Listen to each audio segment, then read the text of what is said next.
આપે અમારી જય શ્રી કૃષ્ણ ચેનલને સબસ્ક્રાઇબ ન કરી હોય તો જય શ્રી કૃષ્ણ ચેનલને સબસ્ક્રાઇબ કરી લો, જેથી કરીને આપને નવા નવા વિડીયો આવતા રહે અને આ વિડીયોને લાઈક અને શેર કરો.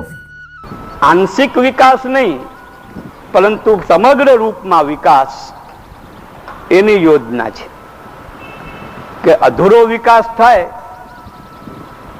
તેથી ફળની પ્રાપ્તિ નથી થતી,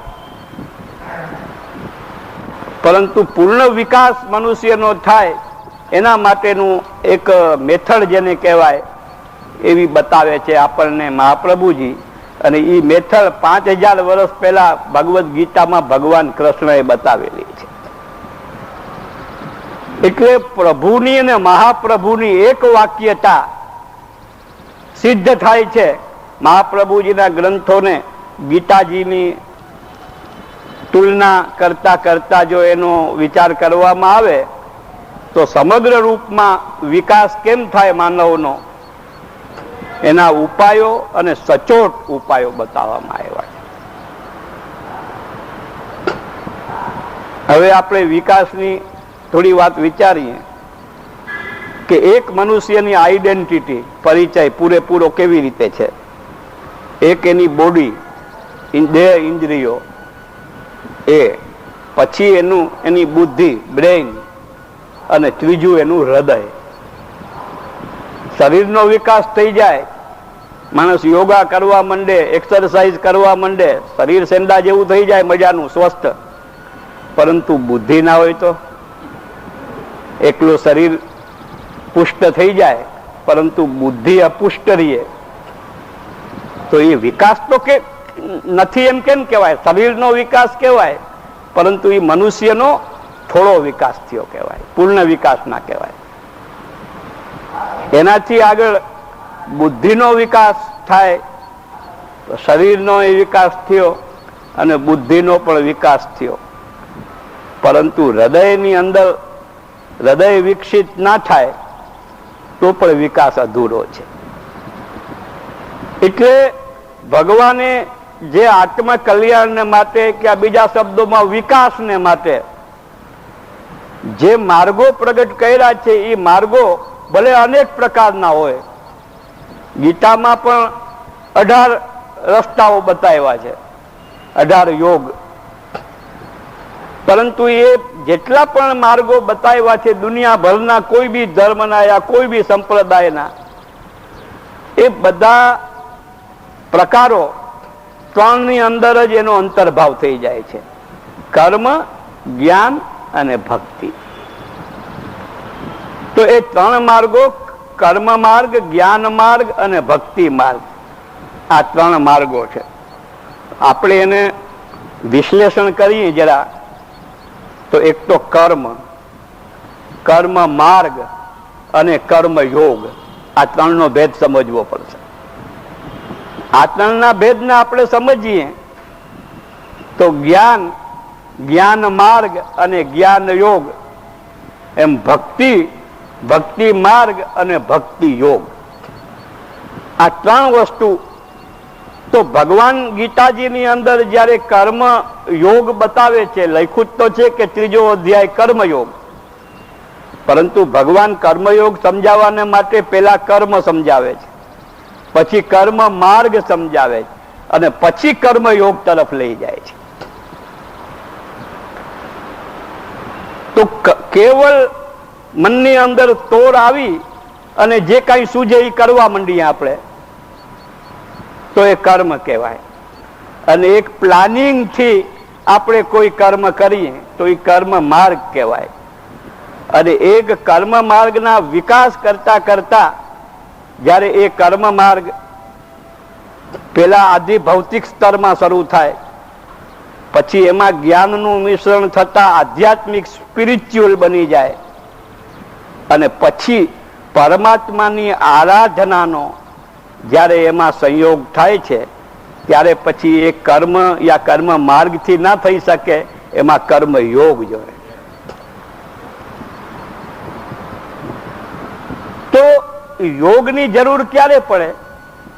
કે જ્યારે પરમાત્માનો દરવાજો ખખડાવવો હોય ત્યારે. ચાહે કર્મથી ખખડાવો, કર્મના રસ્તે જઈને, કે ચાહે જ્ઞાનના રસ્તે જઈને ખખડાવો કે ભક્તિના રસ્તે જઈને ખખડાવો. બાયણું ખખડાવીએ આપણે કોઈ નહીં. ઘણા લોકો ખખડાવતા હોય છે ઘરમાં આપણા બાયણા. દૂધવાળો દૂધ દેવા આવે એ બાયણું ખખડાવે. એની યારે કેટલું કામ આપણને, કે એ દૂધ આપી જાય અને એનો બિલ આપે ને પૈસા આપી દે, અથવા મહિને મહિને બિલ આપતા હોય તે દૂધ આપીને વયો જાય, એટલા પૂરતો જ દરવાજો ખુલે. કેટલાક એવા આવે કે છોકરાને ટ્યુશન આપવા માટે યા આપણા કોઈના ફેમિલી ડોક્ટર યા ફેમિલી લોયર કે એવા કોક આવે તો દરવાજો ખોલીને અંદર તેડી જાય. એ દરવાજો ખેંકડો છે, ઓલો એ દરવાજો ખેંકડો તો દૂધવાળા એ ખખડાવ્યો ત્યારે ધોબી કપડા લઈને આવી એ દરવાજો ખખડાવે. અને એક આપણા અંતરંગ સ્નેહી કે જેનું ને આપણું દિલ મન મળી ગયું છે એ દરવાજો ખખડાવે. દરવાજો તો બધા ખખડાવે છે, પરંતુ પેલો દરવાજો જયારે ખખડે ત્યારે દરવાજા ખોલનારનો રોમ રોમ પ્રસન્ન થઈ જાય છે. ભક્તિ યોગથી ભગવાનનો દરવાજો ખખડાવવાનો પ્રકાર એના જેવો છે. તો ઘણા લોકો ગીતાને એક દેશીય વિચારોમાં બાંધવાની કોશિશ કરે છે. મોટે ભાગે એ બધાય મહાપુરુષોને હું ક્રિટિસાઇઝ નથી કરતો, પણ પ્રભુ બુદ્ધિ પ્રેરક ભગવાન છે, એમણે એને એટલી જ બુદ્ધિ આપી. જેમ ભગવાનને હજારો કરોડો માણસોનો જન્મ આપ્યો, દરેકને ભગવાન ખાવા પીવાની પણ વ્યવસ્થા ભૂતલ ઉપર કરી છે. ભગવાને બધા માટે વ્યવસ્થા કરી, પણ હું 2 રોટલી ખાઈ શકું ને કોઈક 12 રોટલી ખાઈ શકે, એમ જેની જેવી કેપેસિટી છે એ પ્રમાણે એના અધિકાર પ્રમાણે. કેપેસિટીનું જ બીજું નામ શાસ્ત્રીય ભાષામાં અધિકાર છે. અને એ અધિકારને ઘણા ઉડાડવાની કોશિશ કરે છે. એમ કે અધિકારની વાત કરવી એ તો નેરો માઇન્ડના લોકો કરે, સંકુચિતતા છે, વાળાબંધી છે. અધિકાર નહીં. જાત પાત પૂછે નહીં કોઈ, હરિકો ભજે સો હરિકો હોય. તો જાત પાત નથી પૂછતા કે આ બ્રાહ્મણ છે, વાણીઓ છે, લુવાણો છે, એ નથી પૂછતા. પણ એક અધિકારનો એટલો તો વિચાર કે એની ભક્તિની અંદર ઇન્ટરેસ્ટ છે કે નહીં, એ તો વિચાર કરવો પડે જ ને. જાતપાત પૂછે નહીં કોઈ બરાબર છે, પણ આમ ગમે એને ભક્તિમાં બેહાડી દો તો કોઈને ઇન્ટરેસ્ટ ના હોય, કોઈને આરાધ્ય દેવ કોઈ બીજો હોય ને ધરાવીને કૃષ્ણ ભક્તિમાં બેસાડી દો તો આખા એક ઓલી જાતિ બ્રાહ્મણ ક્ષત્રિયની જાતિ ના માનો તો ભક્તની એક જાતિ તો માનવી જ પડશે. એમાં જ્ઞાનીને રસ નહીં આવે, કર્મ માર્ગીને રસ નહીં આવે, ભક્તને જ રસ આવશે. એટલે એ અધિકારનો વિચાર ગીતા હોય, ભાગવત હોય કે વલ્લભાચાર્ય યા શંકરાચાર્ય કોઈનો પણ સંપ્રદાય હોય, એના અધિકારનો વિચાર કર્યા વગર એમને એમ શંભુ મેળો અનુયાયીઓનો ભેગો થઈ જાય તો એ માર્ગને ડેવલપ કરવાને બદલે માર્ગનો વિનાશ કરવામાં કારણરૂપ બની જાય છે. અનધિકારીઓનો શંભુ મેળો જયારે ભેગો થઈ જાય છે. એટલે એ વસ્તુ સમજવી જરૂરી છે. એટલે વલ્લભાચાર્ય પણ ભક્તિ કેમ વધે એનો એક ગ્રંથ લખ્યો છે, ભક્તિ વર્ધિની. નામ જ ગ્રંથનું એવું છે કે જે સમજવાથી ને ઉતારવાથી ભક્તિ આપણી વધે. તો એમાં મહાપ્રભુજી કહે છે કે યથા ભક્તિ પ્રવૃદ્ધા સ્યાત, જેવી રીતે આપણી ભક્તિ પ્રવૃદ્ધ થાય, તથો પાયો નિરૂપ્યતે, એનો ઉપાય અહીં બતાવી રહ્યો છું. પછી એક વસ્તુનો ખુલાસો કરે કે આ તો ચોપડીમાં છે કે ભક્તિ વધારવાનો ઉપાય મહાપ્રભુજી બતાવે છે ને ચોપડી બધાને ઉપલબ્ધ છે, અવેલેબલ છે, ગમે એ લે. પણ ગમે એ લઈને એને ભક્તિનો વધારવાનો ઉપાય કરશે તો એને સફળતા નહીં મળે, એમ મહાપ્રભુજી કહે છે. કે જેને ભક્તિ ગમે છે, જેને ભગવાન ગમે છે એને ભક્તિ ગમશે, અને જેને ભક્તિ ગમશે એ ભક્તિ માર્ગનો અધિકારી એના માટે ભક્તિ કેમ વધે એનો ઉપાય બતાવી રહ્યો છું, બધાના માટે નહીં. જેમ સંગીતની બુક્સ આવે, સંગીતમાં કેવી રીતે ધીરે ધીરે સારે ગમ પધનિસા શીખીને પછી અલંકારો ને પલટાઓ ને તાન ને બધું જેમ જેમ ડેવલપ થાય, પુસ્તકો બધે મળે છે, પણ ગમે એ માવજીભાઈ સૌજીભાઈ લઈને વાંચવા માંડે તો હું સંગીત શીખી શકશે? તો એમાં જેને કુદરતી ગોડ ગિફ્ટેડ જેને રુચિ હોય, ઇન્ટરેસ્ટ હોય, એ જ મહેનત કરશે, એ જ વધી શકશે. તો ગીતામાં પણ એ જ વસ્તુ બતાવી છે કે જગતની અંદર 3 પ્રકારના મનુષ્યો, કરોડો અબજો મનુષ્યને 3 ભાગમાં ડિસ્ટ્રીબ્યુટ કરી શકાય છે. એક કર્મ પ્રધાન વ્યક્તિઓ કે જેને પ્રવૃત્તિ કરવામાં જ વિશેષ રુચિ છે, ખૂબ શારીરિક શ્રમ લઈને પ્રવૃત્તિ કરે છે, શ્રમજીવી, શ્રમ કરીને પુરુષાર્થ કરે છે. એક યોગ બુદ્ધિજીવી વર્ગ છે. બુદ્ધિજીવી વર્ગ છે એ પણ શ્રમજીવી તો ખરા જ ને, પણ એને બુદ્ધિનો શ્રમ કરવાનો છે, શરીરના શ્રમનું એટલું બધું નથી આવતું એમાં. અને એક હૃદયજીવી વ્યક્તિઓ હોય છે. હૃદયજીવી વ્યક્તિઓનો આપણે જો પ્રકાર આપણે વિચારીએ તો જે કોઈ પણ કલા નું સેવન કરે છે એ હૃદયજીવી વ્યક્તિ હોય છે. જેનું હૃદય કોમળ ના હોય એ કોઈ પણ કલાની અંદર એ કલાનું જે આધ્યાત્મ છે ને એ ના પકડી શકે. ભલે થિયરિકલ થોડુંક શીખી લઈએ, રટણ કરી કરીને ગોખીને, પણ જે ઉપજ પ્રગટ થવી જોઈએ કલાની ઈ ના પ્રગટ થાય બધાને. એટલે એ જેના હૃદયની અંદર માધુર્ય હોય, રસાત્મકતા હોય, કોમલતા હોય, એ જ કરીએ. તો ગીતાની અંદર, ગીતાના 6થા અધ્યાયની અંદર ભગવાને એક ગીતાના સ્વાધ્યાયી મારી પાસે આવ્યા હતા અને એમણે એમ કહ્યું કે તમે સંપ્રદાય વાળા બધા ભક્તિ માર્ગ દરાર આરોપિત કરો છો બધા ઉપર અને બીજા બધા માર્ગને તમે ઉડાડી મૂકવા માંગો છો. ત્યારે વાસ્તવમાં ગીતા તો બધા માર્ગની સમાનતા માને છે. એટલે મેં એને એક શ્લોક કાઢીને બતાવ્યો. અસલમાં જે વસ્તુમાં આપણને ઇન્ટરેસ્ટ ના હોય ને એ વસ્તુ આપણી આંખની આગળ આવે ને તો એ આંખમાં મોતીઓ આવી ગયો ને એના જેવું થઈ જાય છે. સગી આંખે જોયા છતાં એનો અર્થ ના સમજાય. મેં એને કહ્યું કે તમે 6થો અધ્યાય વાંચ્યો? તો કે રોજ પાઠ કરું છું, રોજ એક અધ્યાયનો પાઠ કરું છું. એમાં 18 દિવસમાં 6થો દિવસ જે દી આવે તે દી 6થો અધ્યાય કરું છું. આમ કું 6થા અધ્યાયનો છેલ્લો શ્લોક જો કે યોગી નામ આપી સર્વેશામ, એટલે યોગીઓ, બધા યોગીઓમાં પણ, બધા એટલે 3 પ્રકારના, બધા એમાં આવી જાય. કર્મયોગી, જ્ઞાન યોગી અને ભક્તિ યોગી.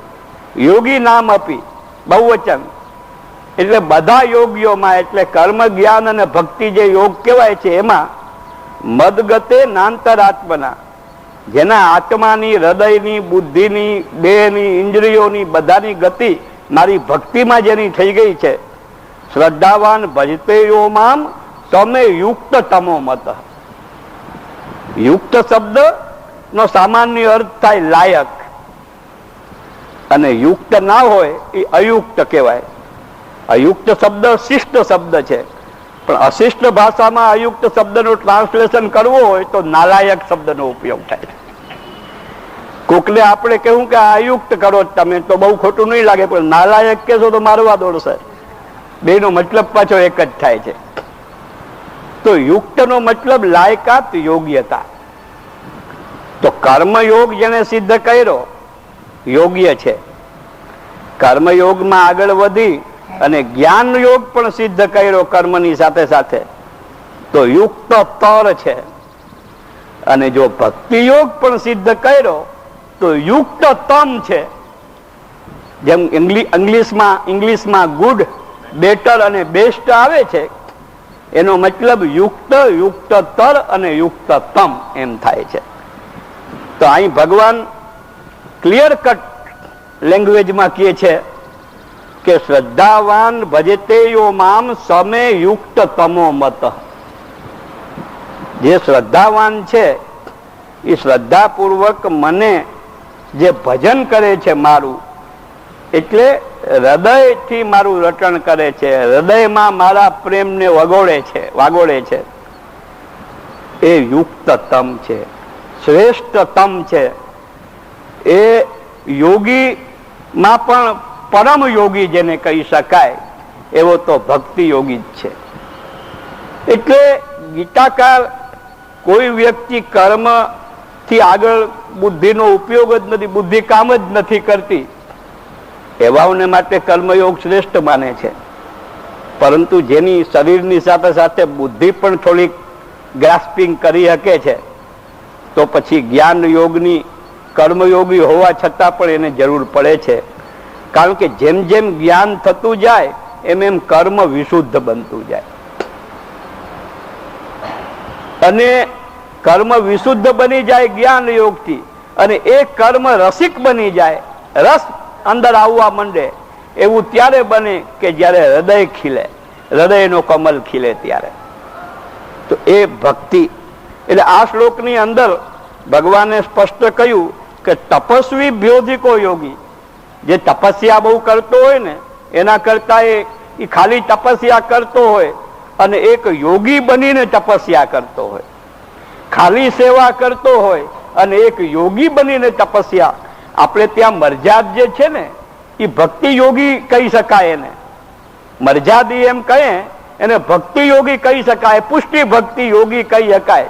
પરંતુ એ જે ચીલા ચાલુ મરજાદની જે આપણે વાત કરીએ છીએ, અનુભવ આપણે કરીએ છીએ, એમાં યોગી શબ્દ ક્યાંય ફિટ નથી બેસતો. પરંતુ જે મહાપ્રભુજીએ જેને મરજાદ તરીકે આપણને સમજાવી છે અને ગોકુળનાથજીએ જેનું પ્રવર્તન કર્યું છે, એ પ્રકારની જો મરજાદ હોય કે જેવી ભગવદીઓ લેતા હતા. આજે જે મરજાદ છે એ મરજાદ એક પેલો વાછડાને ખીલે બાંધ્યો હોય ને એવી રીતે આપણને ઢોરની જેમ ખીલે બાંધી દેવાની મરજાદ છે. માફ કરજો કોઈને ખોટું ના લાગે. એ મરજાદ પછી કેવી થાય કે એમાં આપણને એમ લાગે કે હું તો આ બધા કામ ચલાવ વૈષ્ણવો છે એના કરતા હું મરજાદી થઈ ગયો, હું બહુ ડેવલપ થઈ ગયો એવું લાગવા માંડે એને. અને એમ લાગે કે મારી ગાડી તો હવે પૂગી ગઈ ભગવાનના દરવાજા સુધી. પણ એ થાય કોના જેવું કે એક ચોબાજી હતા. ચોબાજીએ 5 તોલા ભાંગ છાણી લીધી ઠંડા યારે, અને પછી એને જાવું તું ગોકુળ. એટલે નાવને હલેસા મારતા રહ્યા આખી રાત. ગોકુળ આવે? ગોકુળ આવતું જ નતું. સવારે જયારે ભાંગનો નશો ઉઠ્યો ત્યારે જ્યાં હતો ત્યાં ઉભો હતો. શું કામ? કે ખીલે નાવ બાંધેલી હતી. ખીલે બાંધેલી હોય ગમે એટલા હલેસા માર્યા રાખો ક્યાંથી પૂગે. એટલે એ જે મરજાદ આપણે આપણી કલ્પનાથી યા ડોસી શાસ્ત્રથી ઊભી થયેલી છે, એ મરજાદને માટે, એ મરજાદીને માટે ભક્તિ યોગી શબ્દ ન લાગુ પડે.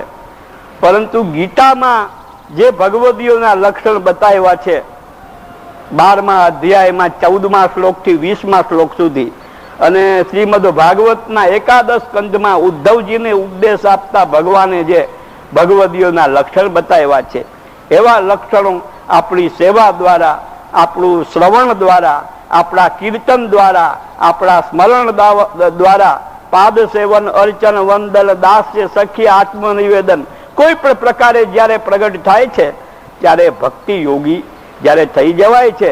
ભક્તિ યોગીનું જ બીજું નામ ભગવદીય છે. આજે ભગવદીય શબ્દ એટલો બધો કામ ચલાવ રીતે કે ક્યાંક કોકની પાસે ફાળો ઉઘરાવો હોય તો એને પરમ ભગવદીય શ્રીના કૃપા પાત્ર એવી રીતે સંબોધન થાય કે પરમ ભગવદીય શ્રીના કૃપા પાત્ર. પ્રાચીન કાળની અંદર પુષ્ટિ માર્ગના આચાર્યો અને પુષ્ટિ માર્ગના વૈષ્ણવો ભગવદીય શબ્દ કોઈના માટે વાપરતા તો એ વાપરવાની ના પાડતા કે એ તો ભગવદીય શબ્દ ફિટ બેસેલા છે 84-252 વૈષ્ણવોની સાથે. આપણે વૈષ્ણવનું ટાઇટલ મળી જાય તો ગંગા નાયા. વૈષ્ણવતાનું પૂરું ટાઇટલ હજી પૂરેપૂરું સિદ્ધ નથી કરી શક્યા. ત્યાં પરમ ભગવદી ને શ્રીના કૃપા પાત્ર કેવી રીતે થઈ ગયા? પણ લખે જ બરાબર. શ્રીના કૃપા પાત્ર શ્રી કૃષ્ણના કૃપા પાત્ર નથી લખતા, શ્રીના કૃપા પાત્ર. અને શ્રી લક્ષ્મીનું નામ છે એટલે લક્ષ્મીના કૃપા પાત્ર તો એક ઢૂંઢો 1000 હાથ આવે, પરંતુ ગાલિબે એક શાયરી કહી છે કે દુનિયા में मूर्खों की कभी नहीं गालिब, एक ढूंढो 1000 हाथ આવે. એમ શ્રીના ઉપાસકો શ્રીના કૃપાપાત્ર ગોતવા ના જવા પડે, એ તો જ્યાં નજર પડો ત્યાં પડે, પરંતુ શ્રીપતિ લક્ષ્મીપતિના કૃપાપાત્ર જગતમાં ગોતવા દુર્લભ છે. એટલે જે ભક્તિ યોગ છે એ ગીતા કહેવા માંગે છે, અને પેલા કર્મયોગથી એની શરૂઆત કરે છે. આખી ગીતા એના ઉપદેશનો પૂરેપૂરો સમન્વય કરીને અને ગીતાનો સાર જેને આપણે કહીએ કે ભગવાન અલ્ટિમેટ ટ્રુથ શું કહેવા માંગે છે એનો સાર, તો સારમાં ભક્તિ જ આવશે. એ સિવાય બીજો કોઈ માર્ગ એના સારમાં નહીં આવે. એની એક ઉપયોગિતા દરેક માર્ગની આવશે, કર્મની પણ ઉપયોગિતા આવશે, જ્ઞાનની પણ ઉપયોગિતા આવશે, પરંતુ પૂર્ણતા ભક્તિ યોગ સિદ્ધ થયા પછી જ આવે છે. કમસે કમ કૃષ્ણ તો એમ માને છે, બીજા એના ટીકાકારો ગમે એમ માનતા હોય. મીરાબાઈ ના જીવન ઉપર ઘણા થીસીસ લખાણા છે, એમના રચેલા પદો ઉપર પણ ઇન્ટરપ્રિટેશન કરતી ઘણી પુસ્તિકાઓ મેં જોઈ છે. એક વ્યક્તિએ મીરાના પદોનું મૂલ્યાંકન કરતા એક વાત બહુ સુંદર કહી કે मीरा के विषय में दूसरे लोग क्या कहते हैं वो महत्व का नहीं है, मीरा के विषय में खुद मीरा क्या कहती है वो महत्व का है. અને હકીકત છે. તો એવી રીતે ભગવાન કૃષ્ણ શું કહે છે એ મહત્વનું છે. એમાંથી મારા જેવો ગમે એ સમજીને ગમે એ કહે એ એટલું મહત્વનું નથી. મારી કહેલી વાત ભગવાન કૃષ્ણના કહેલી વાતને અનુરૂપ થતી હશે તો એ વાતમાંથી ભગવાનની વાત સમજવાનો રસ્તો મળશે, પણ મારી વાત ભગવાન કૃષ્ણના આશયથી વિપરીત દિશામાં જાતી હશે તો એનો સમન્વય કઈ રીતે થઈ શકશે એ તમે વિચાર કરો. તો મહાપ્રભુજીએ કોઈ પણ વાત પોતાના ગ્રંથમાં એવી નથી કહી કે ગીતા સાથે કોન્ટ્રાડિક્શન એનું થાય. એટલે એ રીતે આપણે ગીતાનું મહત્વ કર્મથી સમજ્યા. હવે છેલ્લા શ્લોકોમાં આપણે શું સમજ્યા? છેલ્લો જે 3જો અધ્યાય છે એનો 25મો શ્લોક આપણે છેલ્લો કર્યો હતો.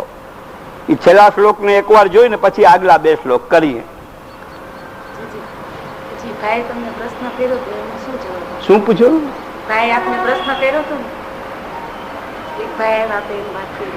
આ ગીતામાં ને એટલે મેં એને આ શ્લોક બતાવ્યો ને કે જો આ શ્લોકની અંદર ભક્તિ યોગને શ્રેષ્ઠ કયો છે ને તમે કહો કે ભક્તિ યોગને તમે શ્રેષ્ઠ માનો, ગીતા નથી માનતી. એટલે મેં કહ્યું કે હું માનું છું, ગીતા માને છે એટલે માનું છું. મહાપ્રભુજી હું માનું છું એમ નથી કહેતા, ગીતા માને છે એટલે હું માનું છું એમ કહે છે. એમ મેં એને સમજાવ્યું કે ગીતા પોતે જ ભક્તિ યોગને બધા યોગમાં પછી ભક્તિ યોગ સિદ્ધ થઈ જાય પછી કંઈ કરવાનું બાકી રહેતું નથી. પછી જેનું આપણે કહીએ ને કે પરીક્ષાઓ દેતા દેતા ડબલ એમ થઈ ગયા, પછી એની આગળ બીજા ક્ષેત્રમાં પરીક્ષા હોય, પરંતુ આ એક આર્ટની તમે કક્ષા લીધી તો એની અંદર એક અલ્ટિમેટલી આ થઈ જાય. એવી રીતે ભક્તિ યોગ સિદ્ધ થયા પછી એનાથી ઉપર બીજો કોઈ યોગ પછી છે નહીં એમ આપણે કહીએ છીએ. એ આપણે જ નથી કહેતા, આપણે ગીતા પણ કહીએ છીએ એમ સમજાયું. બરાબર? તો છેલ્લા શ્લોકની અંદર ભગવાન કર્મયોગની પ્રશંસા કરતા કરતા એક વાત કહે છે, બહુ સુંદર વાત કહે છે કે કેટલાક લોકો એમ સમજી જાય કે અમે હવે સિદ્ધ થઈ ગયા એટલે હવે જે નવા આવનારાઓને કે સાધન કરનારાઓને જે કંઈ કરવાનું છે એ હવે અમારે કરવાની જરૂર નથી. એમ જે કહેતા હોય કે એમ જે માનતા હોય અને એમ માનીને જેને પોતાના કર્તવ્ય કરવાનું છોડી દીધું હોય એને ભગવાન મિથ્યાચારી કહે છે. ગીતામાં કહે છે કે ત્યાગ ત્યાગ ત્યાગ કરવામાં બધા આપણે છે ને કોઈ ભગવા કપડા ધારીને જોઈએ એટલે આપણને એમ થઈ જાય કે આપણે તો સંસારમાં ડૂબેલા છીએ અને આ ભગવા કપડા પહેરીને સંસારનો ત્યાગ કરી ચૂક્યા છે. તો આપણો એના ઉપર એક પ્રકારનો આદર અને શ્રદ્ધા એના ઉપર થાય છે કેવલ કપડા અને એના ત્યાગને જોઈને. પરંતુ ગીતા આપણને સમજાવે છે કે એમ તો પાખંડી ધૂર્ત લોકો પણ ત્યાગી બાવા બનીને દુનિયામાં ફરતા હોય છે. ત્યાગનું ખરું સ્વરૂપ શું હોવું જોઈએ, એટલે ગીતામાં જ 18મા અધ્યાયમાં આપણે જ્યારે આવશે જે દિવસે, ત્યારે એમાં પણ સાત્વિક ત્યાગ, રાજસ ત્યાગ અને તામસ ત્યાગ, એમાં તામસ ત્યાગ જે છે એ ખરો ત્યાગ, વાસ્તવિક ત્યાગ નથી. એ ત્યાગ એક પ્રકારના અહંકારનું સર્જન કરી અને એક પ્રકારનો ત્યાગનો માણસ ભોગ કરવા માંડે છે. ભોગ કરવાની વસ્તુનો જ ભોગ નથી થતો, વૈરાગ્યનો પણ ભોગ થાય છે. અને એ ભોગ અહંકારથી ભોગ થાય છે કે બીજા બધા સંસારીને હું વૈરાગી. એ જે અહંકારનો જે ભોગ છે એ શરૂ થઈ જાય છે. ગીતાકાર એવા પાખંડી ત્યાગને માનતા નથી ગીતાકાર. એવી રીતે વલ્લભાચાર્ય પણ એવા પ્રકારના ત્યાગને નથી માનતા. એ માટે જેમ ગીતાની અંદર સાચો ત્યાગ આપણે શીખીએ અને મિથ્યા અને પાખંડનો ત્યાગ આપણામાં ના આવી જાય, એ માટે ત્યાગના જુદા જુદા સ્વરૂપો બતાવ્યા છે. એ માટે વલ્લભાચાર્યએ પણ ગીતાને અનુસરણ કરીને અને સંન્યાસ નિર્ણય નામનો ગ્રંથ રચ્યો છે.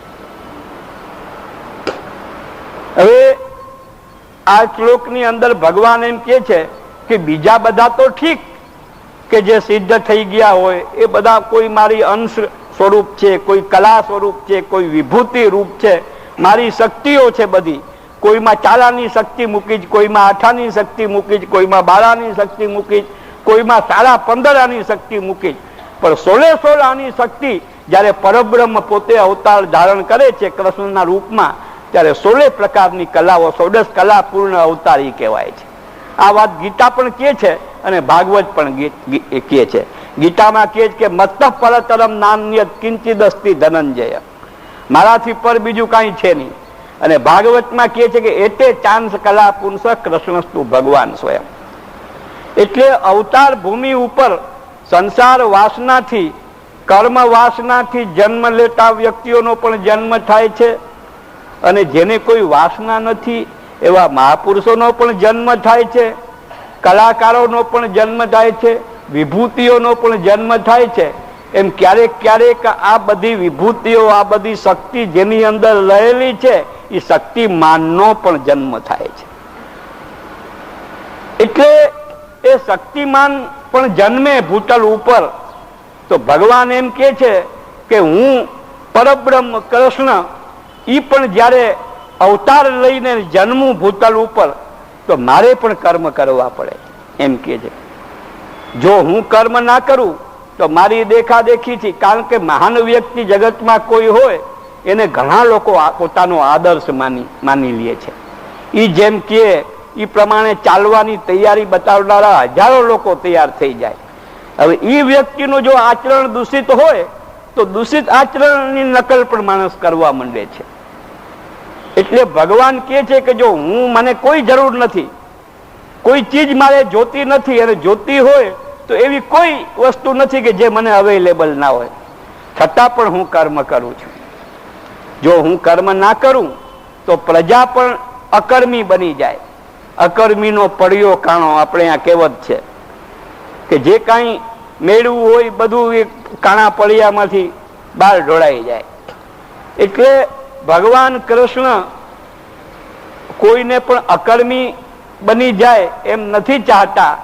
એના માટે કર્મનું મહત્વ બતાવે છે. તો કેવી રીતે સમજાવે છે કે એક તો કર્મ કર્યા વિના એક ક્ષણ પણ કોઈ રહી શકતું નથી. તમે કહો કે પથારીમાં પડ્યો રહું તો કર્મ ક્યાંથી થયો? પથારીમાં પડ્યા એ કર્મ થાય છે.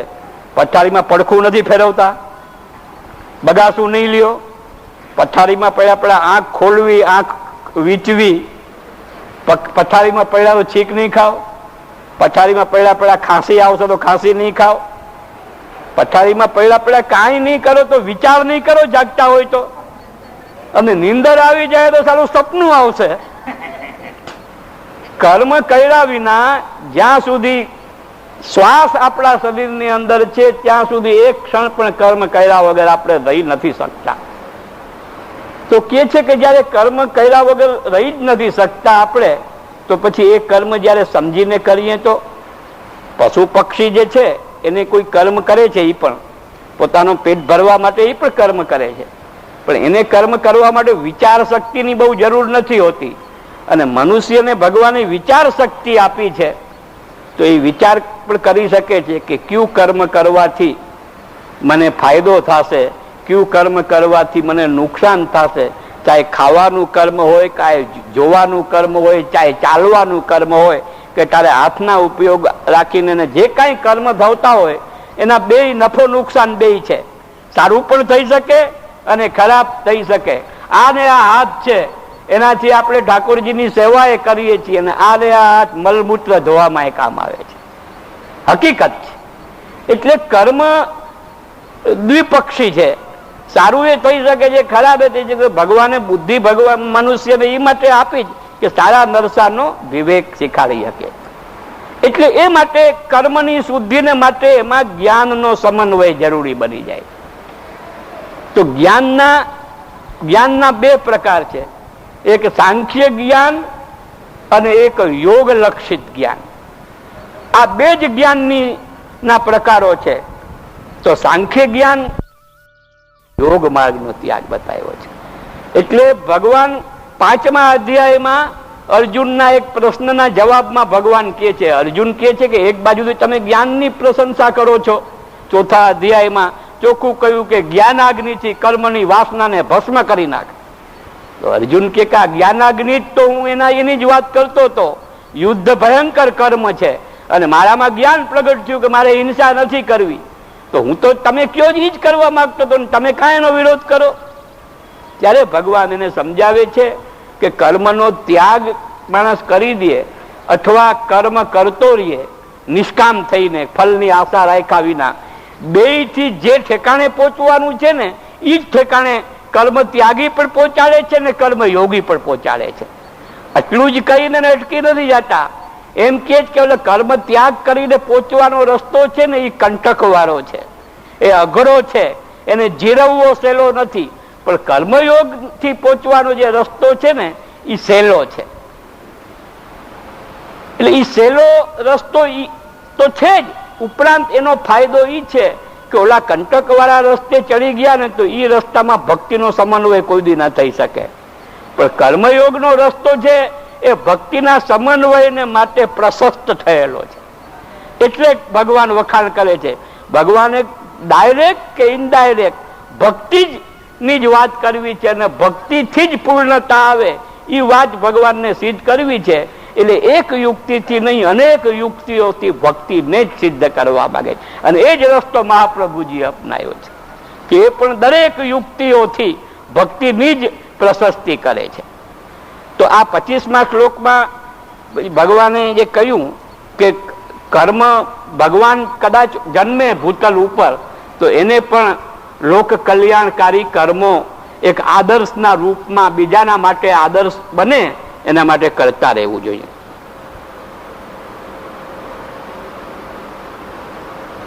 પછી બહુ સરસ વાત કરી કે જે માણસને પોતાને કોઈ કર્મ, પોતે ભક્તિ યોગનો અધિકારી છે પરંતુ એની પાસે એનું અનુસરણ કરવા વાળો વ્યક્તિ હજી પૂરેપૂરો ભક્તિ યોગી બની શકે એવી લાયકાત એનામાં નથી આવી, તો એને પરાણે એને કર્મ જ્ઞાનથી વંચિત કરી અને એને ભક્તિ યોગમાં જ ઢસડીને લઈ જાવો એવું ના કરવું. એવું ભગવાન એવા અધ્યાપકો જે હોય જ્ઞાનના કે ભક્તિના એને શીખવે છે ભગવાને. સાધારણ સાધકને નહીં પરંતુ જે શીખવવાની જવાબદારી બજાવતા હોય ગુરુ સ્થાને એને આ લાગુ પડે છે કે નન બુદ્ધિ ભેદમ જનયે દજ્ઞાનામ કર્મ સંગીનામ જોશયેત સર્વ કર્માણી. જોશયેત એટલે એમાં જ યોજવા. એને જેનો અધિકાર કર્મ પ્રમાણે ચાલીને હજી ભક્તિ સુધી પહોંચવાનો છે એને પરબારો ભક્તિમાં ખેંચવો નહીં, પણ પેલા કર્મની શુદ્ધિ એની થાય એના માટે જ એમાં યોજવો, એને રોકવો નહીં. પ્રકૃતે ક્રિયમાણાની ગુણૈ કર્માણી સર્વસઃ અહંકાર વિમૂઢાત્મા કરતા અહમ ઇતિ મન્યતે. બહુ સુંદર વાત ભગવાન અહીં કહે છે કે વ્યક્તિને કર્મની પ્રેરણા જ્યારે ભગવાનનો અવતાર કાલ હોય ત્યારે એ પોતાના ચરિત્રોથી કર્મની પ્રેરણા આપે છે, અને જ્યારે ભગવાનનો અવતાર કાળ ના હોય ત્યારે ભગવાનનો જે ઉપદેશ છે, નામ રૂપ છે ભગવાનનું, એક સ્વરૂપ અને એક નામ, એ નામથી એને કર્મ કરવાની પ્રેરણા ભગવાન આપે છે. તો કે છે કે સીધી પ્રેરણા ભગવાન આપે છે. આપણને કોઈ ફોન આવતો નથી કે આકાશવાણી થતી નથી, તો આપણને કર્મની પ્રેરણા ભગવાન જે કરે છે એ જુદી જુદી રીતે કરે છે. એક તો આપણે પુસ્તક વાંચીએ અને એમાં ભગવાન ઉવાચમાં જે કંઈ કહેવાયેલું હોય એના દ્વારા એ પ્રેરણા મળે. એક ભક્ત ઉવાચ હોય, વ્યાસ ઉવાચ હોય કે સુખદેવ ઉવાચ હોય, એના દ્વારા ઈશ્વર પોતાની પ્રેરણા, એક ભગવાન ઉવાચથી જે પ્રેરણા થાય છે એ ડાયરેક્ટ છે, અને બીજા દ્વારા પ્રેરણા જે થાય છે એ ઇનડાયરેક્ટ છે. આમ ભગવાન કહે છે કે હું જે પ્રેરણા કરું છું એ પ્રમાણે જ માણસ કર્મ કરે છે. પરંતુ મનુષ્યમાં જ્યારે કર્મ કરવા પાછળ ફલની આકાંક્ષા યા ફલની વાસના જ્યારે આવી જાય છે અહંકારને કારણે, ત્યારે મનુષ્ય એમ નથી સમજતો કે આ કોઈ આપણને કર્મ કરવાની પ્રેરણા કરે છે એટલે હું કરું છું, એમ ના સમજતા મારી ચતુરાઈથી, મારી ઇન્ટેલિજન્ટ વેથી હું મારું આ કાર્ય કરું છું. કરતા અહમ ઇતિ મન્યતે.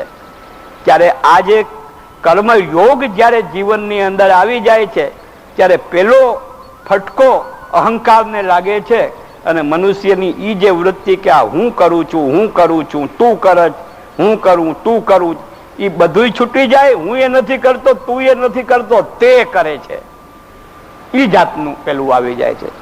તત્વમસી જે ઉપદેશ છે એ ઉપદેશનો સારાંશ પણ એ છે કે હું ને તું છોડીને તે ઉપર વિચાર કર, કે હું ને તું એને જેને સર્જન કર્યું છે એ જે તે છે એ વિચાર કરે, એમ જ થાય છે. આ વાત જ જે આમાં ભગવાને કહ્યું કે અહંકાર વિમૂઢાત્મા, માણસ મૂઢ અને વિમૂઢ શબ્દો, મૂઢ શબ્દ આવે છે અંગ્રેજીમાં ઇમ્બેસાઇલ કહે એને.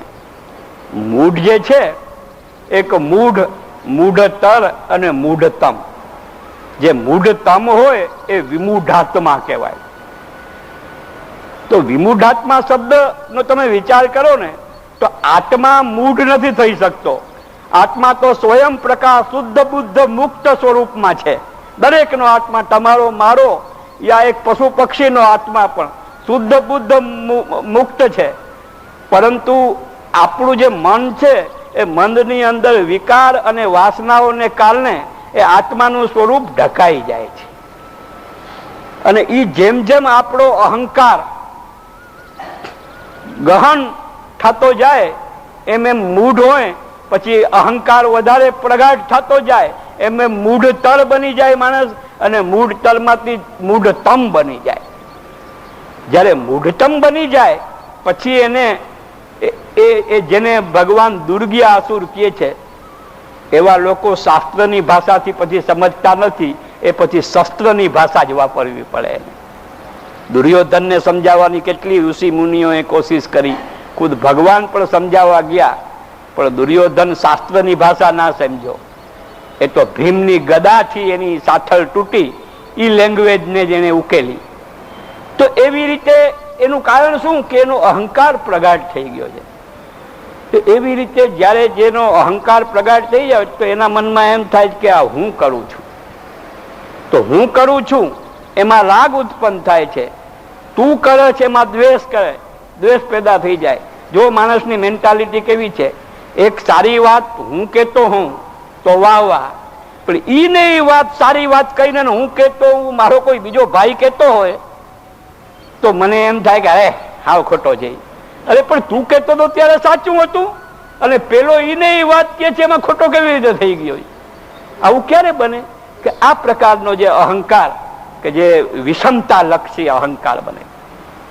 પરંતુ અહંકારના પણ એક પોઝિટિવ સ્વરૂપ છે એનું પણ, અને એ અહંકારનું પોઝિટિવ સ્વરૂપ ગીતા અને વલ્લભાચાર્ય બે આપણને ગીતા સમજાવે છે, અને વલ્લભાચાર્ય વધારે એને ડિસ્ક્લોઝ કરે છે.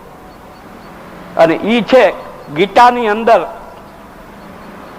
15મા અધ્યાયમાં મમઈ વાંસો જીવલોકે જીવભૂત સનાતન, કે ભાઈ અહંકાર ખોટો નથી. આજે હું કહું કે અહંકાર છોડી દો, તો હું કહું કે હું નથી, એ કઈ રીતે હું નથી તમને કહું તો તમે કહો આ જીવતો જાગતો સામે ઉભો જ ને હું નથી કેવી રીતે? હું વિચાર કરું મારી જાત માટે હું નથી, કોઈ રીતે હું એ જસ્ટિફાઈ કરી શકું કે હું નથી? આ બેઠો હું અરીસામાં ના જોઉં તોય મને ખબર છે કે હું છું. જીવતો છું ત્યાં સુધી ખબર પડતી જ રહેવાની કે હું છું. હું છું એટલું પણ નહીં, હું છું કોકનો પતિ છું, કોકનો પિતા છું, કોકનો દીકરો છું, કોકનો દુશ્મન છું, કોઈનો મિત્ર છું, એ પણ એની યારે જોડાયેલ છે. પછી એટલું જ જોડાયેલ નથી, મારે એજ એટલી છે, મારો વર્ણ આવો છે, હું લાંબો છું, ઠીંગણો છું, મારી આંખું મોટી છે, નાની છે, ફાંગી છે, ઘણું ઘણું એની અંદર જોડાયેલું છે હુંની સાથે. પરંતુ એ હુંનો એ બધું આરોપિત હુંનું જ્ઞાન છે. ત્યારે હુંનું જે યથાર્થ જ્ઞાન છે એ ગીતાકાર આપણને સમજાવે છે કે હું એટલે શું. પોતાનો પરિચય જ તમને નથી, દુનિયા આખીનો પરિચય છે, હિસ્ટ્રીનું નોલેજ છે, જ્યોગ્રાફીનું નોલેજ છે, આખું ઇન્ટરનેશનલ મેટર તમે જાણો છો, પણ હું કોણ છું એની જ ચાલી ખબર નથી. એટલે ગીતા પોતાનો પરિચય પોતાને થાય એના માટે કહે કે મમય વાંસો જીવ લોકે જીવભૂત સનાતન. એ કે જીવાત્મા જે છે, જીવાત્મા એ મારો સનાતન અંશ છે. એટલે મારી આઈડેન્ટિટી ખરી શું? બીજી બધી આઈડેન્ટિટી તો આ જન્મમાં મારી આઈડેન્ટિટી આ છે, ગયા જન્મમાં કોઈ જાણે કઈ આઈડેન્ટિટી હતી અને આવતા જન્મમાં કઈ આઈડેન્ટિટી મારી થાય કાંઈ ખબર નથી, સસ્પેન્સ છે. પરંતુ એક આઈડેન્ટિટી 10 જન્મ થાય, જન્મ ના થાય, જન્મ થાય, ઉપર જાય, નીચે જાય, ગમે ત્યાં જાય માણસ, એક આઈડેન્ટિટી એની સનાતન છે અને એ છે પરમાત્માનો આત્મા તરીકે અંશ છે. તો આ આઈડેન્ટિટી તો ગીતાકારે કરાવી દીધી અને આગળ પણ ગીતાકાર ઘણું કહે છે. પરંતુ ગીતાકારને તો એવે ટાણે અર્જુનને લક્ષ્યમાં રાખી અને એક જે વૈદિક તત્વજ્ઞાન હતું એ તત્વજ્ઞાનને રસિક શૈલીમાં વહેતું કરવું હતું કે જેથી અમુક લોકોને જ એમાં રસ આવે એવું નહીં, પણ જેને જરા જેટલું પણ તત્વજ્ઞાનમાં રસ જાગે અને જો ગીતાને સિલેક્ટ કરે વાંચવાને અધ્યયન કરવા માટે, તો એનો રસ એટલો બધો ખૂચી જાય એની અંદર કે પછી ભગવદ્ ગીતા વિના રહી ના શકે, એવું વ્યસન થઈ જાય. એવો રસિક ગ્રંથ ભગવાને ઉપદેશ જો તત્વજ્ઞાનના વિષયને રસિક બનાવી દીધો. તો એવી રીતે વ્યક્તિનો પરિચય આત્મા તરીકે આપ્યો કે મારો હું પરમાત્મા અને તું આત્મા. તમને યાદ હોય તો ગીતાના 13મા અધ્યાયમાં પરમાત્માનો આપણી સાથે કઈ રીતે આપણી અંદર રહેલો છે. પરમાત્મા ખાલી રહેલો છે એટલું જ નહીં, પણ સક્રિય છે, એક્ટિવેટ કરે છે પોતાને. કઈ રીતે એ ગીતાના 13મા અધ્યાયમાં જ્યારે એ આવશે ત્યારે આપણે એનો વિસ્તાર કરશું. એમાંથી કે ઉપદ્રષ્ટા, અનુમંતા ચ, ભરતા, ભોગતા, મહેશ્વર અને પરમાત્મા. 6 રીતે ભગવાન ખાલી અંશ છીએ તો ભગવાન અંશી તરીકે, અંતર્યામી તરીકે અંદર ચૂપચાપ સૂતો રહે છે કે કંઈક કરે છે? તો ભગવાન કહે છે કે તમે મારા તરફ સૂતા છો તો હું તમારી તરફ સૂઈ ગયો છું, શું કરું? તમે જાગૃત થાવ તો તમને ખબર પડે છે કે હું સૂતો નથી. આપણે સૂઈ જઈએ છીએ, પરમાત્મા નથી સૂતો, અંતર્યામી અંદર જાગૃત છે. આપણા નસકોરા પણ સાંભળે છે, આપણા સ્વપ્નાઓ જે આવે છે એની ખબર છે, આપણી મહત્વાકાંક્ષાઓની પણ ખબર છે, આપણી દુર્બુદ્ધિની ખબર છે ને આપણી સદબુદ્ધિની પણ એને ખબર છે. તો એ છે ઉપદ્રષ્ટા, એટલે સાક્ષી તરીકે, હારું નરસું જે કરીએ છીએ એના સાક્ષી તરીકે એ છે. અને સાક્ષી તરીકે છે એટલું જ નથી, જ્યારે કોઈ વ્યક્તિ કોઈ પણ ખરાબ કામ કરવાની કોઈ પણ વૃત્તિ જ્યારે જાગશે પહેલી વખતે હો, પછી રીઢો થઈ જાય પછી વાત જુદી છે, પરંતુ પહેલી વખતે કોઈ માણસને ચોરી કરવાનું પણ મન થશે ને તો એક એનો કોન્શિયસ, એનો અંતરાત્મા એને ડિનાય કરશે, ના પાડશે કે આ કર્મ. એ કેટલો સંઘર્ષ કરતા કરતા આખર ચોરી કરવા તૈયાર થઈ ગયો, ગમે એટલી ના પાડતા પાડતા કરું કે ના કરું, કરું કે ના કરું. પછી એની અંદર એવા આ કરવા જેવું છે એવું શીખાડવા વાળા ગુરુઓ જે મહાચોર મળી જાય ને એ જુદી જુદી રીતે. એનો તમને એક દાખલો આપું કે એક વ્યક્તિ કોઈ અમુક વ્યક્તિના ઇન્ફ્લુએન્સમાં આવી ગયો અને એમણે ગુરુના ચંપસ કરવા બંધ કરી દીધા કે આપણે તો હવે સિદ્ધ થઈ ગયા, આપણે હવે ચંપસ ના થાય, આપણે આમ હાથ ઊંચો કરાય ગુરુને. કરી દીધો. ગુરુને કઈ કોઈ ચંપસ કરે કે ના કરે, ગુરુને એમાં કાંઈ નફો નુકસાન નથી. જે કાંઈ ચંપસ કરવા હોય, પ્રણામ કરવો હોય ગુરુમાં, એ તો શિષ્યનો વિષય છે કે એને કરવા હોય તો કરે, ના કરવા હોય તો ગુરુમાં કાંઈ નુકસાન, ગુરુની ડિમાન્ડ પણ નથી કે તું મારા પગે લાગ. અને જો સદગુરુ હોય એની તો ડિમાન્ડ હોય જ નહીં. પછી 2 નંબરના ગુરુ હોય તો એને ડિમાન્ડ બધી જાતની પેદા થાય. બાકી વાસ્તવિક ગુરુ હોય એની ડિમાન્ડ નથી. વાસ્તવિક શિષ્ય હોય તો એની ડિમાન્ડ છે પ્રણામ કરવાની. તો એવી રીતે એને છોડી દીધું. પછી એને પેલાને કહ્યું કે તમારા કહેવાથી આ હું પગે લાગવું તો છોડી દીધું, પણ મને અંદરથી એમ થાય કે મેં કાંઈ ગુમાવ્યું. તો પેલો રીઢો બનાવવા માટે એને સમજાવે છે કે થોડાક દી તને લાગશે, પછી તને ફાવી જશે. આ એના જેવી જ વાત છે કે પેલો મહાચોર 2-4 નવા લોકોને ચોરી શીખાડતો હોય, ઓલો બીતો હોય અને એને ચોરી કરવામાં નિર્ભય બનાવવા માંગતો હોય, એવી રીતે એને રીઢો બનાવવા માંગે. તો એવી રીતે અંતરાત્માની અંદર પરમાત્મા જો ના બિરાજતો હોત તો આવી પ્રેરણા લોકોને, જે સારું જે લોકો કરે છે એને પ્રભુએ પ્રેરણા કરી તોય કરી શક્યા છે. પ્રભુની પ્રેરણા ના હોય તો કોઈ પોતાની મેળે કોઈ પણ સારું કામ કરી શકતો નથી.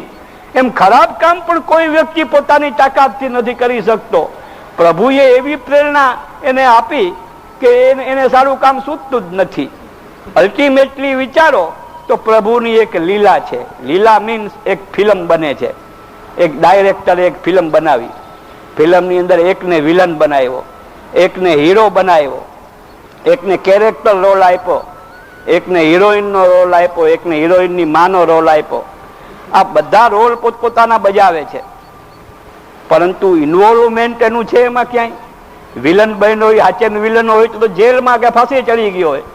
ફિલ્મની અંદર જે કાંઈ દુષ્ટતા કરતો હોય ખલનાયક, એવી જો વાસ્તવિક જીવનમાં કરવા માંડે તો પછી બીજી વાર ફિલ્મમાં આવવાનો ચાન્સ ક્યાંથી મળે ને? કાં ફાંસીએ ચડી ગયો હોય, કાં જેલમાં વયો ગયો હોય. એટલે એ જેમ અભિનય છે એવી રીતે જ્યારે વાઇડ સ્કેલમાં આનો જ્યારે વિચાર કરીએ છીએ, જ્યારે સર્વાત્મ ભાવની દ્રષ્ટિએ, ત્યારે આ બધી ભગવાનની લીલાઓ જ છે. એ બધી એની પ્રેરણા જ છે. એટલે ભગવાન કહે છે કે મોટામાં મોટી મૂઢતા માણસની શું છે કે બધી મારી પ્રેરણાથી બધા કર્મો થાય છે, અને મૂઢ લોકો કે જે બેહોશ છે એ બેહોશીમાં એમ સમજે છે કે હું કરું છું. તો અહંકાર વિમૂઢાત્મા કરતા અહમ ઇતિ મન્ય છે. હવે છેલ્લો શ્લોક કહીને એનો સારાંશ કહીને પૂરું કરું છું. તત્વવિત્તુ મહાબાહો ગુણ કર્મ વિભાગયો ગુણા ગુણેશુ વર્તંત ઇતિ મત્વા ન સજ્જતે. આને આ વાત ભગવાને બીજા શબ્દોમાં પણ કહી છે. ગુણા ગુણેશુ વર્તંત એટલે કે આપણે ક્યારેક તમો ગુણ આપણામાં હોય, ક્યારેક રજો ગુણ હોય, ક્યારેક સત્વ ગુણ હોય.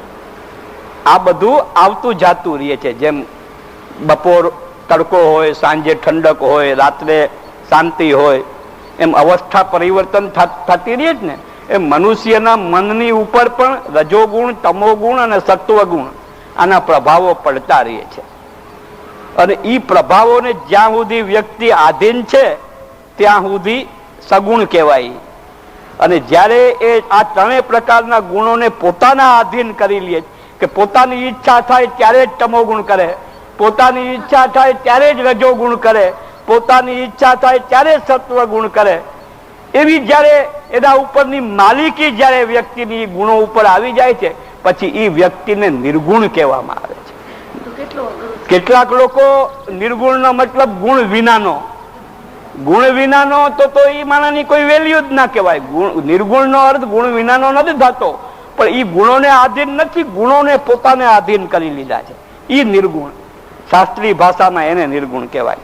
એટલે ભગવાન પણ જે છે એ એમ કહેવા માંગે છે કે એવી નિર્ગુણ અવસ્થા પ્રાપ્ત કરવા માટે કર્મથી શરૂ કરી અને ભક્તિમાં જ્યારે એની સમાપ્તિ થશે ત્યારે પૂર્ણ અવસ્થામાં નિર્ગુણ અવસ્થા પ્રાપ્ત થશે. બાકી જ્ઞાન અને કર્મના રસ્તે જ ભટકતા રહ્યા તો નિર્ગુણ અવસ્થા પ્રાપ્ત નહીં થાય. આ ગીતાનો મોટો એટલે સિદ્ધાંત છે. તો કે છે તત્વવિત્તુ મહાબાહો. અર્જુનને જ્યારે ભગવાન સંબોધન કરે છે ત્યારે મહાબાહુ શબ્દ બહુ વાપરે છે. મહાબાહુનો મતલબ આ પાડા જેવા હાથ છે એવું મતલબ નથી થતો. મહાબાહુનો મતલબ એ થાય છે કે જેને ઠોઠિયાની જેમ પડ્યું રહેવું ગમતું નથી, પણ સતત પ્રયત્ન કરતો રહીએ, સતત સ્ફૂર્તિ છે પોતાના કર્તવ્યમાં, એને મહાબાહુ કહેવામાં આવે છે. અને અર્જુનને વારંવાર મહાબાહુ કહે છે, યા કૌંતેય કહે છે. કૌંતેય શબ્દ અર્જુનને માટે ભગવાને ખૂબ વાપર્યો છે. કૌંતેય કહેવાનો મતલબ શું છે કે ભગવાન એમ કહેવા માંગે છે કે 5 પાંડવો મારા છે, પણ એમાં જે મારો પોતાનો અંતરંગ જેને કહેવાય ને એ તું છે, એટલે કૌંતેય કહે છે. કારણ કે કુંતી એ ખરા અર્થમાં ભક્તિ કુંતીની હતી કે ભગવાન કૃષ્ણની તો ગમે એવા પ્રેમનો દાવો કરે માણસ, પણ કોઈ ગુજરી જાય, આઘાત લાગે, ગમે એ થાય, પરંતુ જેમ તેમ કરીને પછી માણસ નિર્વાહ કરી લે છે જીવે ત્યાં સુધી. પરંતુ કુંતીને જ્યારે સમાચાર મળ્યા કે ભગવાન કૃષ્ણ આસુરવિયા મોહ લીલા કરી ઉપર પધારી ગયા સ્વધામ, એ ટાણે જેના પ્રાણ પંખેર ઉડી ગયા. એવી ભક્ત હતી, વ્યસની ભક્ત હતી. એટલે અર્જુનને વારંવાર ભગવાન કૌંતેય સંબોધન કરી અને એમ અર્જુનને યાદ અપાવવા માંગે કે તું ખાલી મારો મિત્ર જ નથી, ખાલી સખો જ નથી, પણ સખ્ય ભક્તિ કરનારો ભક્ત મિત્ર છે. ખાલી મિત્ર થવું, સખ્ય એક અલગ વસ્તુ છે અને સખ્ય ભક્તિ અલગ વસ્તુ છે.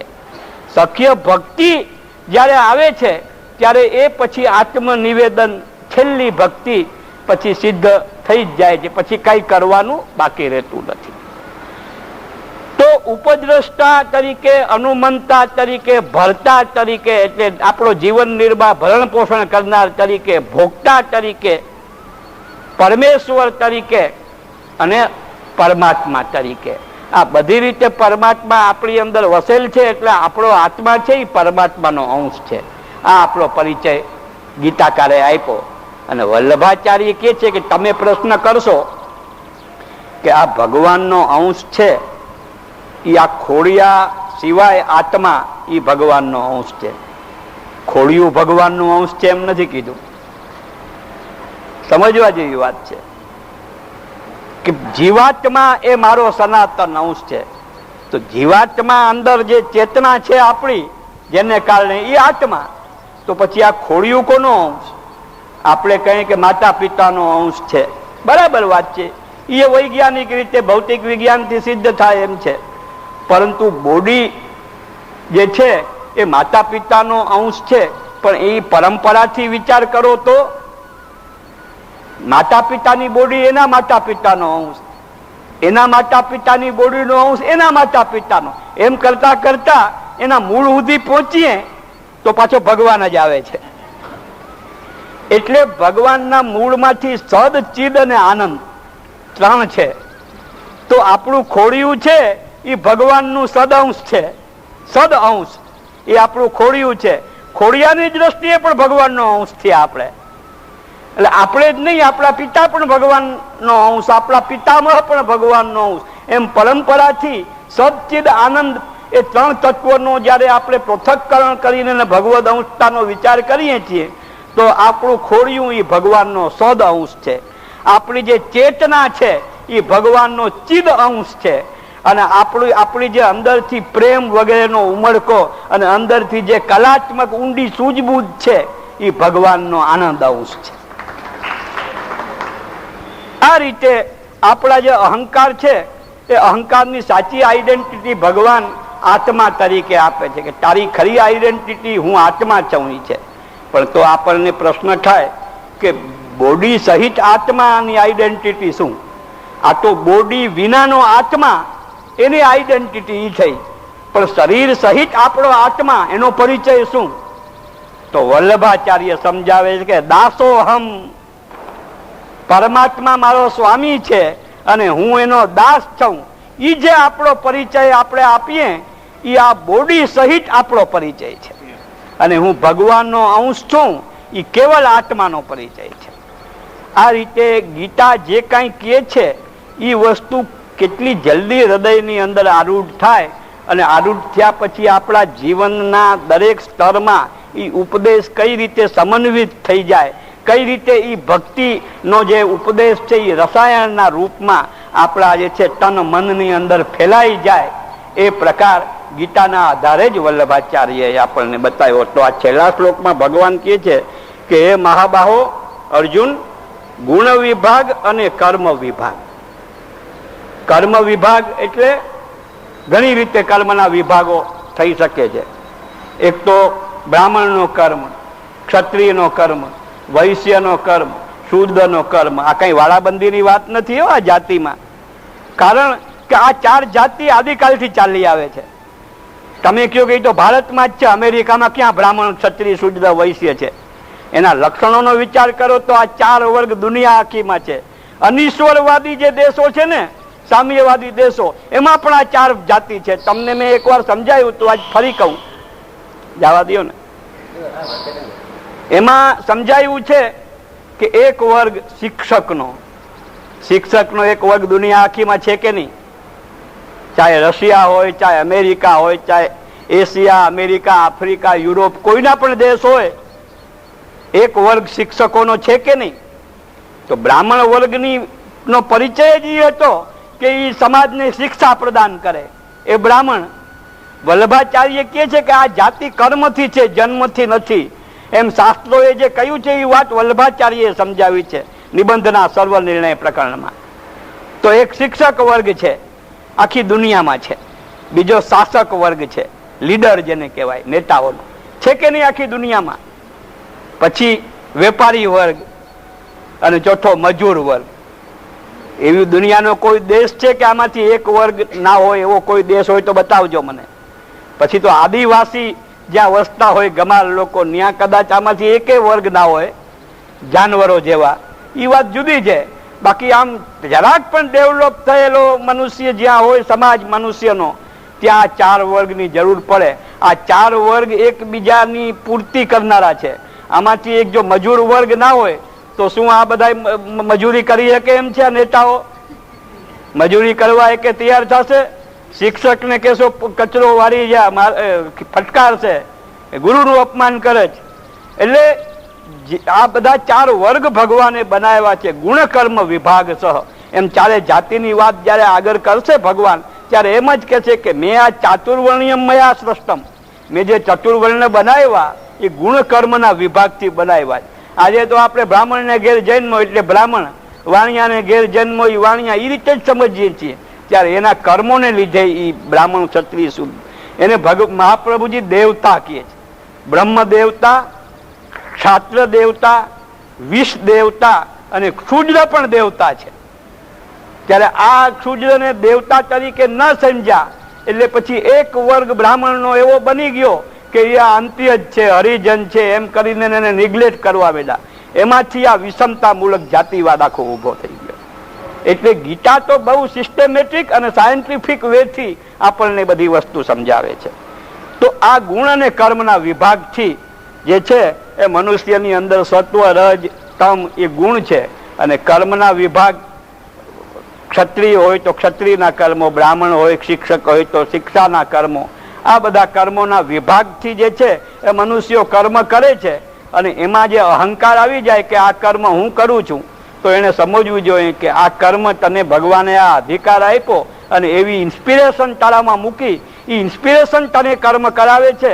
તારી પોતાની બુદ્ધિથી યા તારી પોતાની ઉપજથી કોઈ કર્મ નથી. આ વસ્તુને સમજવાથી કર્મનો એક જે મિથ્યા, આડંબર અને પાખંડ અને અહંકાર હોય એ દૂર થાય છે. અને જ્યારે શુદ્ધ કર્મ બને છે પછી એમાં જ્ઞાનાગ્નિ દ્વારા વાસના બળી જાય, પછી ભક્તિને અવકાશ આવે છે કે યદ કરોસી યદસ્નાસી યદ જુહોસી દદાસી યદ તપસ્યસી કૌંતેય તદ કુરુ સ્વ મદર્પણમ. એમાં સમર્પણના ભાવથી જ્યારે ભગવદ અર્પિત બુદ્ધિથી જ્યારે કર્મ કરવા માંડે છે મનુષ્ય, પછી એમાં ભક્તિનો સંચાર થવા માંડે છે અને ધીરે ધીરે એ કર્મ ભક્તિમય બની જાય છે. એટલે આ 28મા અધ્યાયની અંદર આપણને જે કર્મ અને આ જે ગુણો છે સત્વરજતમ, એને કઈ રીતે સદપ્રેરણાના રૂપમાં, એને અસદ પ્રેરણાને સદપ્રેરણાના રૂપમાં કઈ રીતે કન્વર્ટ કરવી, બદલવી, એના ઉપાયો આમાં બતાવ્યા છે. તો આજે આપણે 28 શ્લોક સુધી કર્યું. વલ્લભા તારો યદ પાદાંબુજરે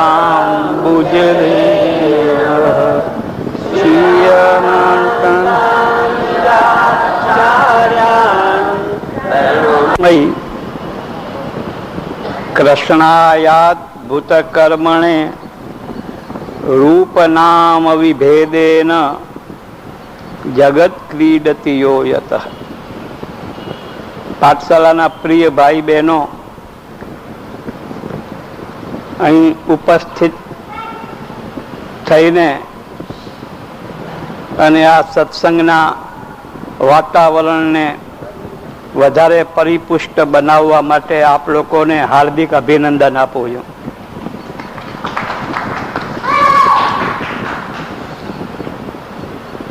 શ્રીમદ ભગવદ્ ગીતા ની વાણીનું આપણે અવગાહન કરી રહ્યા છીએ. ગયા વખતે મેં મારા પ્રવચનમાં એ વાત કહી હતી કે વેદાંતનો જટિલ વિષય, કઠિન વિષય અને થોડો નીરસ એ માટે કહું છું કે જે વસ્તુ આપણને ના સમજાતી હોય એ નીરસ લાગવા લાગે છે.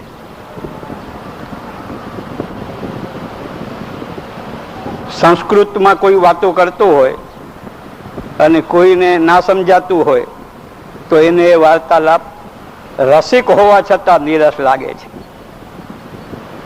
કાલિદાસની રચનાઓ સાહિત્ય રસ